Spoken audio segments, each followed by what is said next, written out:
အာရခတက်တော် AA ကစစ်တွေနဲ့ကြောက်ဖြူမြို့တွေကိုထိုးစစ်ဆင်တိုက်ခိုက်နေတယ်လို့မကွေး AR ပဲခူးနဲ့ချင်းပြည်နယ်တွေဘက်မှလည်းစစ်ကောင်စီတပ်ကိုတိုက်ခိုက်နေတယ်လို့တရားဝင်သတင်းထုတ်ပြန်ထားပါတယ်။ AA ရဲ့ထုတ်ပြန်ချက်အရ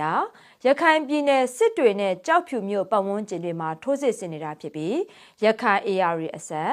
ရခိုင်မကွေးအဆက်ရခိုင်ပဲခူးအဆက်ရခိုင်နဲ့ထိစပ်နေတဲ့ချင်းပြည်နယ်မင်းတပ်ကံပက်လက်မြို့အဆက်နေရာတွေအပြင်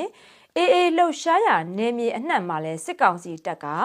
လှိုင်းလုံးအင်အားသုံးထိုးစစ်ဆင်နေတဲ့အတွက်တိုက်ပွဲတွေအပြင်းထန်ဖြစ်ပွားနေတယ်လို့လဲဆိုပါတယ်။နေပြီးတော့စစ်ဘက်သတင်းမြစ်တစ်ခုရဲ့အဆိုအရကတော့စစ်မှုထမ်းအပတ်စဉ်21 22နဲ့23ကတင်နန်းစင်းတပ်သားအများစုကိုမကွေးချင်း AR ပဲခူးစကိုင်းနဲ့ကချင်ပြည်နယ်ဗမော်စစ်မျက်နှာဘက်တွေကိုဇက်တိုက်ဆင်လွတ်နေရလို့လဲသိရှိရပါတယ်။ရခိုင် AR အဆက်ဒေသတွေမှာလဲတိုက်ပွဲတွေနေ့စဉ်ရက်ဆက်ပြင်းထန်နေပြီးစစ်ကောင်စီတပ်ကအမှတ်344အမြောက်တပ်နဲ့ပတ်သိမ်အခြေစိုက်တပ်ရင်းတွေကအင်အား400ကျော်ကိုအသုံးပြုပြီးထိုးစစ်ဆင်လာတာဖြစ်ပြီးအကြိမ်ကြိမ်ထိုးစစ်ဆင်လာနေတယ်လို့လည်း AA ရဲ့သတင်းထုတ်ပြန်ချက်ထဲမှာဖော်ပြထားပါတယ်။ AA ဘက်ကတော့စစ်ကောင်စီတပ်ရဲ့ထိုးစစ်တိုင်းကိုခုခံစစ်နဲ့တံပြန်တိုက်စစ်တွေကိုဆင်နွှဲခတာကြောင့်